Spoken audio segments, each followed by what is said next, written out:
एक बहुत दूर के राज्य में एक राजकुमारी रहती थी जिसका नाम रूपा था। जैसा कि नाम से ही लगता था, वह अपने रूप के लिए जानी जाती थी। लेकिन दुख की बात यह थी कि वह बेहद कुरूप थी। उसकी त्वचा पर गहरे निशान थे, उसके बाल रूखे और बेजान थे और उसकी आंखें अजीब सी लगती थीं। राजकुमारी रूपा इतनी कुरूप थी कि राजा और रानी को डर था कि अगर कोई उसे देखेगा तो वे डर जाएंगे। महल में एक भी दर्पण नहीं था। रूपा ने कभी खुद को नहीं देखा था। वह नहीं जानती थी कि वह कैसी दिखती है। उसे बस इतना पता था कि राजा और रानी उसे बहुत प्यार करते थे, लेकिन साथ ही वे उसे लेकर बहुत चिंतित भी रहते थे। राजा ने एक सख्त नियम बनाया था, रूपा कभी महल से बाहर नहीं जाएगी। उसे लगता था कि बाहरी दुनिया रूपा की कुरूपता को नहीं समझ पाएगी और उसे दुख देगी। पूरा जीवन महल की ऊंची दीवारों के भीतर ही बिताती थी। वह अपनी किताबों में, बगीचे में और अपने पालतू जानवरों के साथ समय बिताती थी। कभी कभी उसे यह जानने की उत्सुकता होती थी कि महल के बाहर की दुनिया कैसी दिखती है, लेकिन वह अपने पिता की आज्ञा का पालन करती थी। एक दिन राजकुमारी रूपा का मन महल की चारदीवारी से ऊब गया। हर रोज वही किताबें, वही बगीचा, वही पालतू जानवर। उसे बाहर की दुनिया देखने की तीव्र इच्छा हुई। उसने अपने पिता की आज्ञा के बारे में सोचा, लेकिन इस बार उसकी उत्सुकता उस डर से कहीं ज्यादा थी। अगली सुबह जब सब सो रहे थे, रूपा ने अपने सबसे पुराने और साधारण कपड़े पहने, अपने चेहरे को एक शॉल से ढका और चुपचाप महल से बाहर निकल गई। पहली बार उसने खुली हवा में सांस ली, पहली बार उसने अपने पैरों के नीचे मिट्टी महसूस की और पहली बार उसने बाहरी दुनिया की आवाजें सुनी। वह उत्सुकता से नगर की गलियों में घूमने लगी। दुकानें रंग बिरंगे सामानों से सजी थीं। लोग एक दूसरे से बातें कर रहे थे, बच्चे खेल रहे थे। रूपा इन सब में इतनी खोई हुई थी कि उसे अपनी शॉल खिसकने का पता ही नहीं चला। अचानक एक छोटा लड़का उसे देखकर चिल्लाया, देखो वो कौन है, वो कितनी अजीब दिखती है। लड़के की आवाज सुनकर आसपास के लोग रूपा की ओर देखने लगे, कुछ फुसफुसाने लगे। अरे बाप रे, ऐसी सूरत तो कभी नहीं देखी। एक औरत ने अपने बच्चे को अपनी तरफ खींचते हुए कहा, देखो बेटा, अगर तुम शरारत करोगे तो तुम्हारी सूरत भी ऐसी ही हो जाएगी।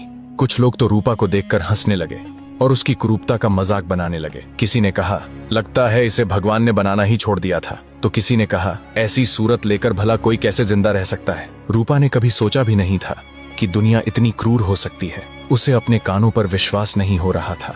हर तरफ से उस पर बातों के तीर चल रहे थे। उसका दिल टूट गया, उसकी आंखों में आंसू आ गए और वह बिना कुछ बोले बस वहां से भाग खड़ी हुई।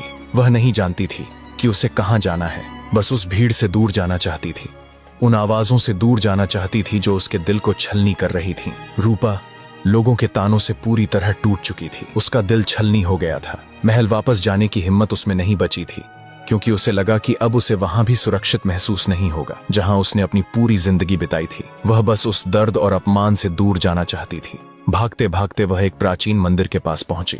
मंदिर का शांत वातावरण उसे थोड़ा सुकून दे रहा था। वह वहीं एक कोने में बैठकर फूट फूट कर रोने लगी। काफी देर तक वह रोती रही, जब तक कि उसे अपने कंधे पर एक कोमल स्पर्श महसूस नहीं हुआ। उसने ऊपर देखा तो सामने एक वृद्ध पुजारी खड़े थे। उनकी आंखों में दया और समझ थी। उन्होंने रूपा के आंसुओं को पोंछा और विनम्रता से पूछा, पुत्री, तुम इतनी दुखी क्यों हो? क्या बात है जिसने तुम्हारे हृदय को इतना व्यथित कर दिया है? रूपा ने हिचकिचाते हुए अपनी आप बीती सुनाई, कैसे उसे महल से बाहर कदम रखने पर लोगों ने उसकी कुरूपता के लिए मजाक उड़ाया। उसने बताया कि कैसे उसे अपनी सूरत का ज्ञान ही नहीं था और आज वह पहली बार इस कड़वी सच्चाई से रूबरू हुई थी। पुजारी ने रूपा की बात धैर्य से सुनी। फिर उन्होंने एक गहरी सांस ली और बोले, पुत्री, मैं जानता हूँ कि तुम इस समय बहुत पीड़ा में हो, लेकिन मैं तुम्हें सुंदर होने का असली रहस्य बताता हूँ। रूपा ने उत्सुकता से पुजारी की ओर देखा। सच्ची सुंदरता बाहरी रूप में नहीं होती मेरे बच्चे, पुजारी ने समझाया। यह भीतर से आती है। यह तुम्हारे दयालु हृदय, तुम्हारी निस्वार्थता, तुम्हारे पवित्र विचारों और दूसरों के प्रति तुम्हारी करुणा में निहित है। जो लोग तुम्हें कुरूप कहते हैं वे स्वयं ही कुरूप हैं, क्योंकि वे केवल बाहरी आवरण को देखते हैं, आत्मा को नहीं। पुजारी ने आगे कहा, अगर तुम सचमुच सुंदर होना चाहती हो तो अपने भीतर की सुंदरता को पहचानो और उसे निखारो।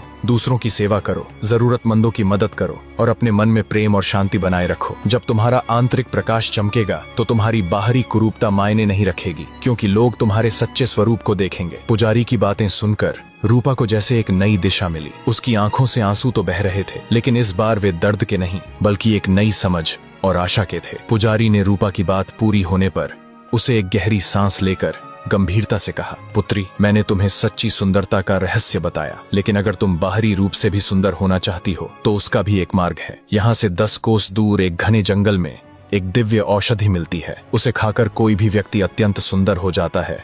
उसकी कुरूपता पूरी तरह मिट जाती है रूपा की आंखों में एक चमक आई, लेकिन पुजारी ने तुरंत उसे चेतावनी दी, परंतु उस औषधि को लाना मौत से खेलने के बराबर है। उस जंगल में भयंकर जंगली जानवर हैं, गहरी खाइयां हैं और कई अदृश्य खतरे हैं। वहां से शायद तुम वापस जीवित न आ पाओ। कई लोगों ने प्रयास किया पर कोई लौट कर नहीं आया। पुजारी ने रूपा की आंखों में देखा। यह तुम्हारी अपनी मर्जी है पुत्री। क्या तुम अपनी जान जोखिम में डालकर उस औषधि को लाना चाहोगी या भीतर की सुंदरता को निखारना ही पर्याप्त समझोगी? रूपा सोचने लगी। एक तरफ जीवन का खतरा था तो दूसरी तरफ वह दर्दनाक अपमान था जो उसने अभी अभी सहा था। उस पल उसे लगा कि वह अपनी कुरूपता के साथ अब एक पल भी नहीं जी सकती। उसने दृढ़ निश्चय किया, मैं जाऊंगी महाराज। रूपा ने कहा। उसकी आवाज में अटूट संकल्प था, मैं उस औषधि को लेकर आऊंगी। मैं अब इस कुरूपता के साथ और नहीं रह सकती। पुजारी ने रूपा के साहस को देखा और उसे आशीर्वाद दिया। तुम्हारी यात्रा सफल हो पुत्री, तुम्हारा साहस ही तुम्हारी रक्षा करेगा। रूपा ने पुजारी से विदा ली और अगले ही दिन सुबह होते ही अपनी जान जोखिम में डालकर उस दिव्य औषधि की तलाश में निकल पड़ी। उसका रास्ता घने और रहस्यमयी जंगल से होकर गुजरता था, जहां हर कदम पर एक नई चुनौती उसका इंतजार कर रही थी। पहली चुनौती मायावी धुंध का भ्रमजाल। जैसे ही रूपा जंगल में थोड़ी दूर आगे बढ़ी, एक घनी हरी नीली मायावी धुंध ने उसे घेर लिया। यह धुंध इतनी अजीब थी कि इसमें से अजीबोगरीब आकृतियां उभर रही थीं। कभी उसे अपने महल का रास्ता दिख रहा था, कभी उसके माता पिता की आवाजें सुनाई दे रही थीं और कभी कभी तो उसे अपनी ही क्रूरता का डरावना प्रतिबिंब दिखाई देता था जो उसे आगे बढ़ने से रोक रहा था। यह धुंध उसके मन में भ्रम पैदा कर रही थी, उसे डरा रही थी और उसे वापस लौटने पर मजबूर कर रही थी। रूपा ने अपनी आंखें बंद की और पुजारी की बातें याद की। तुम्हारा साहस ही तुम्हारी रक्षा करेगा।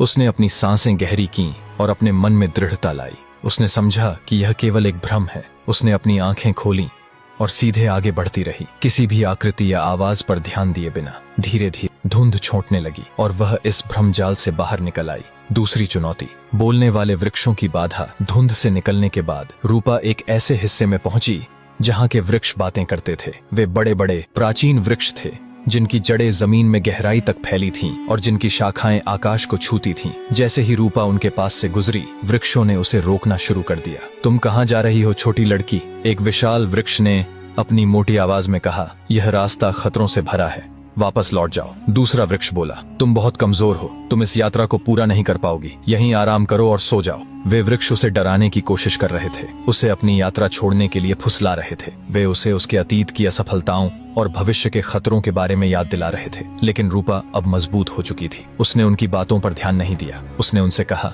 मैं अपनी मंजिल तक पहुंचने के लिए दृढ़ हूँ, मुझे रोकने की कोशिश मत करो। उसने अपने मन को शांत रखा और उन वृक्षों की बाधाओं को पार करते हुए आगे बढ़ती रही। तीसरी चुनौती अदृश्य पुल का रहस्य। आगे चलकर रूपा एक गहरी खाई के सामने आ खड़ी हुई। खाई इतनी चौड़ी थी कि उसे पार करना असंभव लग रहा था, लेकिन पुजारी ने बताया था कि यहाँ एक अदृश्य पुल है। रूपा ने अपनी आंखों को सिकोड़ा, लेकिन उसे कुछ भी दिखाई नहीं दिया। उसे याद आया कि पुजारी ने कहा था कि कुछ चीजें केवल विश्वास से ही देखी जा सकती हैं। रूपा ने अपनी आंखें बंद की, गहरी सांस ली और अपने मन में उस पुल की कल्पना की। उसने अपना पहला कदम हवा में रखा और उसे अपने पैर के नीचे एक ठोस सतह महसूस हुई। यह अदृश्य पुल था।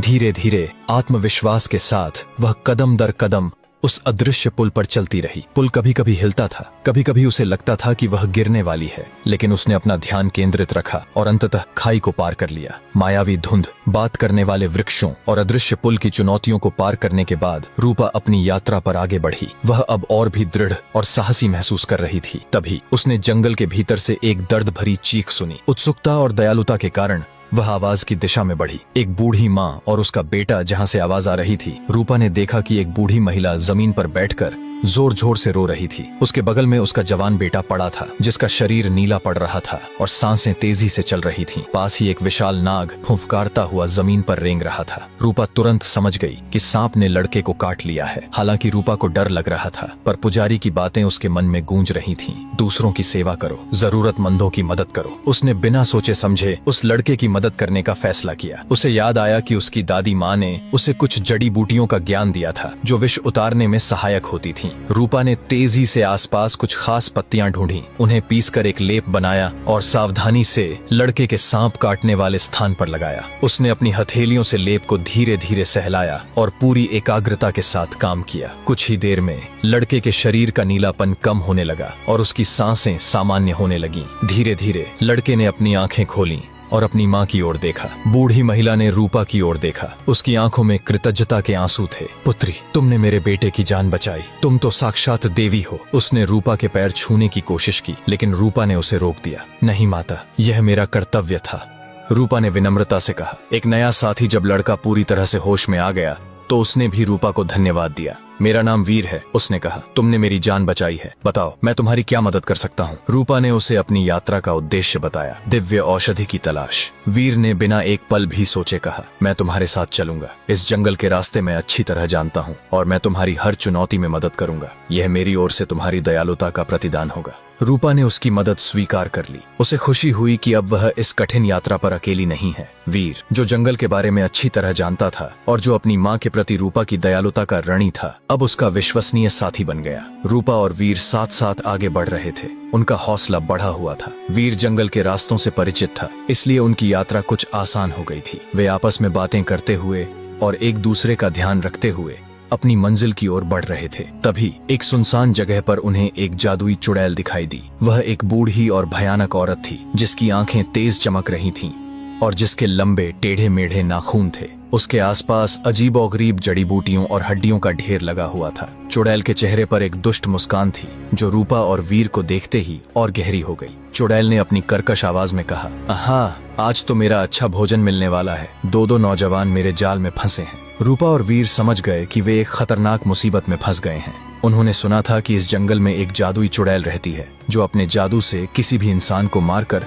उसका दिल निकालकर खा जाती है। चुड़ैल ने अपने हाथ उठाए और एक अजीब मंत्र बुदबुदाई। पलक झपकते ही रूपा और वीर को अपने चारों ओर एक जादुई घेरा महसूस हुआ। वे उस घेरे से बाहर नहीं निकल पा रहे थे। चुड़ैल धीरे धीरे उनकी ओर बढ़ी। उसकी आंखों में शिकार को पाने की लालच साफ दिख रही थी। घबराओ मत मेरे प्यारों, चुड़ैल हंसी। उसकी हंसी किसी टूटे हुए कांच की तरह लग रही थी। मैं तुम्हें ज्यादा दर्द नहीं दूंगी, बस तुम्हारे प्यारे प्यारे दिल निकाल कर खा जाऊंगी। वीर ने रूपा की ओर देखा। दोनों जानते थे कि अगर उन्होंने जल्दी कुछ नहीं किया तो उनकी जान खतरे में है। चुड़ैल अपना जादू और भी तेज कर रही थी और घेरा धीरे धीरे छोटा होता जा रहा था। रूपा और वीर को चारों ओर से जादुई घेरे ने घेर लिया था और चुड़ैल धीरे धीरे उनके करीब आ रही थी। तभी वीर ने हिम्मत बटोरी और चिल्लाकर चुड़ैल से कहा, रुको, अगर तुम हमें छोड़ दोगी तो हम तुम्हें एक सुंदर राजकुमारी बना देंगे। चुड़ैल अपनी चाल रुक गई। उसकी लालची आंखें और चमकीली हो गईं। राजकुमारी, उसने अपनी कर्कश आवाज में पूछा, तुम क्या बकवास कर रहे हो? हम एक दिव्य औषधि लेने जा रहे हैं। वीर ने जल्दी से समझाया, वह औषधि किसी भी कुरूप व्यक्ति को अत्यंत सुंदर बना सकती है। अगर तुम हमें जाने दोगी तो हम तुम्हारे लिए भी वह औषधि लाएंगे। चुड़ैल कुछ देर सोचती रही। उसकी आंखों में शक और लालच दोनों थे। उसने रूपा की ओर देखा, फिर वीर की ओर। तुम एक लड़के हो, चुड़ैल ने वीर से कहा। तुम पर भरोसा नहीं किया जा सकता। मुझे दोगले इंसानों पर भरोसा नहीं है। तुम भाग जाओगे और मुझे कभी कुछ नहीं दोगे। उसने एक भयानक मुस्कान दी और रूपा की ओर इशारा किया। लेकिन यह लड़की, ये मेरे पास रहेगी, ये मेरी गारंटी होगी। तुम जाओ, औषधि लाओ। अगर तुम लौटे और वह औषधि काम कर गई तो मैं इसे छोड़ दूंगी और अपनी सुंदरता ले लूंगी। अगर तुम नहीं लौटे तो मैं इसे खा जाऊंगी। रूपा और वीर एक दूसरे को देखकर हैरान रह गए। यह एक भयानक सौदा था, लेकिन उनके पास कोई और रास्ता नहीं था। वीर की जान बच सकती थी, लेकिन रूपा को चुड़ैल के पास रुकना पड़ता। वीर का दिल घबरा गया। वह रूपा को अकेला छोड़ना नहीं चाहता था, लेकिन उसे पता था कि यह उनके पास एकमात्र मौका है। रूपा ने वीर की आंखों में देखा और उसे एक धीमा सिर हिलाया, मानो कह रही हो, जाओ, ठीक है। वीर ने चुड़ैल से कहा, मैं जा रहा हूँ, लेकिन अगर तुम इसे नुकसान पहुँचाने की कोशिश करोगी तो मैं वापस आकर तुम्हें कभी नहीं छोड़ूंगा। चुड़ैल जोर से हंसी। हाँ हाँ हाँ, जाओ मूर्ख, तुम्हें लगता है कि तुम मुझे डरा सकते हो। जाओ और अपनी औषधि लाओ, मैं इंतजार करूंगी। वीर रूपा को चुड़ैल के पास छोड़कर उस दिव्य औषधि की तलाश में तेजी से जंगल में दौड़ रहा था। उसका दिल रूपा के लिए चिंतित था, लेकिन वह जानता था कि उसे जल्द से जल्द औषधि लानी होगी। मंदिर और देवी का बलिदान। दौड़ते दौड़ते वीर एक प्राचीन मंदिर के पास पहुंचा। मंदिर का वातावरण रहस्यमयी और पवित्र था। जैसे ही उसने अंदर कदम रखा, मंदिर में स्थापित देवी की मूर्ति से एक दिव्य आवाज गूंजी, रुक जाओ युवक, तुम तभी आगे बढ़ सकते हो जब तुम मुझे अपनी जीभ काटकर अर्पित करो, नहीं तो तुम यहाँ से वापस लौट जाओ। वीर यह सुनकर स्तब्ध रह गया। अपनी जीभ काटना, यह एक भयानक बलिदान था, लेकिन उसे रूपा का चेहरा याद आया। चुड़ैल के पास अकेली, उसकी जान खतरे में। उसे पता था कि उसके पास कोई और विकल्प नहीं है। बिना एक पल भी सोचे वीर ने अपने कमर से एक छोटी सी तेज छुरी निकाली। उसने अपनी आंखें बंद की, रूपा को याद किया और हिम्मत जुटाकर अपनी जीभ काट दी। दर्द की एक लहर उसके पूरे शरीर में दौड़ गई और वह घुटनों के बल गिर पड़ा। खून बहने लगा और वह मुश्किल से सांस ले पा रहा था। चमत्कार और आगे का मार्ग। लेकिन तभी एक चमत्कार हुआ। जैसे ही वीर की जीभ कटी हुई देवी की मूर्ति के चरणों में गिरी, एक तेजी से चमकती हुई रोशनी निकली और वीर के पूरे शरीर को घेर लिया। कुछ ही पलों में दर्द गायब हो गया और वीर ने महसूस किया कि उसकी जीभ वापस आ गई है, बिल्कुल वैसी ही जैसी पहले थी। देवी की मूर्ति से फिर आवाज आई, तुम्हारी निष्ठा और साहस ने मुझे प्रसन्न किया वीर। तुम्हारी परीक्षा समाप्त हुई, अब तुम्हारे लिए आगे का रास्ता खुल गया है। वीर ने अपनी जीभ को छुआ। उसे विश्वास नहीं हो रहा था, यह सब किसी सपने जैसा था। वह खड़ा हुआ और देखा कि मंदिर के पीछे का रास्ता, जो पहले अदृश्य था, अब स्पष्ट रूप से दिखाई दे रहा था। देवी के आशीर्वाद से उसकी सबसे बड़ी बाधा दूर हो गई थी। अब उसे दिव्य औषधि तक पहुंचने की उम्मीद की एक नई किरण मिल गई थी। वीर ने देवी का धन्यवाद किया और उस खुले हुए रास्ते पर आगे बढ़ा। रास्ता और भी घना होता जा रहा था, लेकिन वीर के मन में अब डर नहीं, बल्कि एक अटूट विश्वास था। वह जानता था कि रूपा उसका इंतजार कर रही है और उसे हर हाल में औषधि तक पहुंचना है। जादुई पेड़ और उसकी पहेलियां। काफी देर चलने के बाद वीर को जंगल के सबसे गहरे हिस्से में एक विशाल और जादुई पेड़ मिला। उसकी जड़ें जमीन में दूर दूर तक फैली हुई थीं और उसकी शाखाएं आकाश को छू रही थीं। पेड़ की पत्तियां सुनहरी चमक रही थीं और उसके तने से एक हल्की सी रोशनी निकल रही थी। वीर समझ गया कि यही वह पेड़ है जहां दिव्य औषधि मिलती है। जैसे ही वीर पेड़ के करीब पहुंचा, पेड़ के तने पर एक मुख उभर आया, जिसने एक गहरी गूंजती हुई आवाज में कहा, हे यात्री, तुम सही जगह पर आ गए हो, लेकिन यह औषधि इतनी आसानी से नहीं मिलेगी। तुम्हें 2 पहेलियां बुझानी होंगी। यदि तुमने सही उत्तर दिए तो औषधि तुम्हारी होगी, यदि नहीं तो तुम कभी यहाँ से वापस नहीं जा पाओगे। वीर तैयार था। उसने साहस बटोरते हुए कहा, मैं तैयार हूँ, अपनी पहेलियां पूछिए। पेड़ ने पहली पहेली पूछी, मैं रोज आता हूँ पर कभी नहीं पहुँचता, मैं क्या हूँ? वीर ने कुछ पल सोचा। यह एक पुरानी पहेली थी जिसका उत्तर उसे पता था। उसने मुस्कुराते हुए कहा, कल। पेड़ के मुख पर एक संतोष भरी आवाज आई, सही उत्तर। अब दूसरी पहेली सुनो। जितना तुम उसमें से निकालोगे वह उतनी ही बड़ी होती जाएगी। मैं क्या हूँ? यह पहेली थोड़ी मुश्किल थी, लेकिन वीर ने ध्यान से सोचा। उसने अपनी यात्रा की चुनौतियों को याद किया, खासकर उस खाई को जिसे उसने अदृश्य पुल से पार किया था। तभी उसे उत्तर मिल गया, वह है गड्ढा। वीर ने आत्मविश्वास से कहा। दिव्य औषधि की प्राप्ति। पेड़ का मुख मुस्कुराया, अद्भुत, तुमने दोनों पहेलियां सही बुझाईं। तुम्हारी बुद्धिमत्ता और साहस ने मुझे प्रसन्न किया। तभी पेड़ की एक शाखा धीरे धीरे नीचे झुकी और उस पर एक चमकता हुआ फूल दिखाई दिया। यह फूल किसी भी अन्य फूल जैसा नहीं था। यह प्रकाश से भरा हुआ था और उसमें से एक मीठी सुगंध आ रही थी। यही वह दिव्य औषधि थी जिसकी तलाश में वीर और रूपा ने इतना कुछ सहा था। वीर ने सावधानी से उस फूल को तोड़ा। उसके हाथ में आते ही फूल से एक गर्मजोशी फैल गई। उसने तुरंत सोचा कि अब उसे बिना एक पल भी गंवाए चुड़ैल के पास वापस लौटना होगा, जहां रूपा उसका इंतजार कर रही थी। वीर ने दिव्य औषधि लेकर तुरंत चुड़ैल के ठिकाने की ओर दौड़ लगाई। उसके मन में एक ही बात थी, रूपा को बचाना। जब वह वापस पहुंचा तो चुड़ैल अभी भी रूपा के साथ थी, अपनी आंखों में लालच लिए। औषधि का चमत्कार। वीर ने बिना समय गंवाए चुड़ैल को औषधि वाला फूल दिया। लो चुड़ैल, यह तुम्हारी सुंदरता की चाबी है। चुड़ैल ने फूल को लपक लिया। उसकी आंखों में चमक थी, लेकिन अभी भी शक बाकी था। उसने फूल का एक हिस्सा खाया। चमत्कारिक रूप से उसका शरीर चमकने लगा। उसकी झुर्रियां गायब होने लगीं। उसके बाल काले और चमकदार हो गए और उसका भयानक चेहरा एक अत्यंत सुंदर राजकुमारी में बदल गया। उसने खुद को देखा और खुशी से चिल्ला उठी, यह तो सचमुच काम कर गया। उसने अपनी नई सुंदरता पर हाथ फेरते हुए कहा। चुड़ैल अपनी सुंदरता में खोई हुई थी। वीर ने रूपा की ओर देखा। रूपा, तुम भी। उसने औषधि का बचा हुआ हिस्सा रूपा को दिया। रूपा ने भी उसे तुरंत खा लिया और फिर वही हुआ जो चुड़ैल के साथ हुआ था। रूपा का शरीर भी चमकने लगा। उसके निशान गायब हो गए। उसके बाल रेशमी हो गए और उसकी आंखें चमक उठीं। वह भी एक परम सुंदरी राजकुमारी में बदल गई। उसने खुद को देखा और उसकी आंखों में अविश्वास और खुशी के आंसू थे।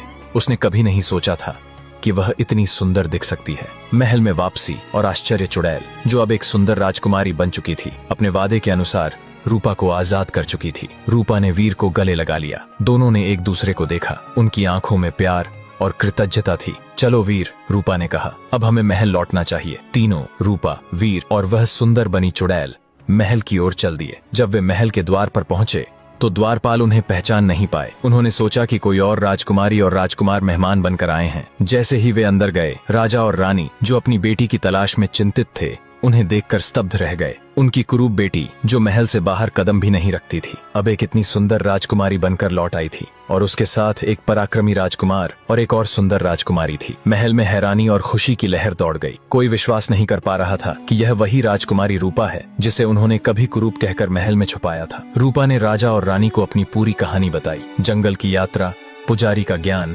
वीर का साथ और जादुई औषधि। राजा और रानी ने रूपा को गले लगा लिया। उनकी आंखों में गर्व के आंसू थे। उन्होंने वीर को भी धन्यवाद दिया और उसे अपनी बेटी के योग्य वर पाया। चुड़ैल, जो अब एक सुंदर रानी के रूप में बदल चुकी थी, ने भी अपने अतीत के दुष्ट कर्मों को छोड़कर एक नेक जीवन जीने का वादा किया।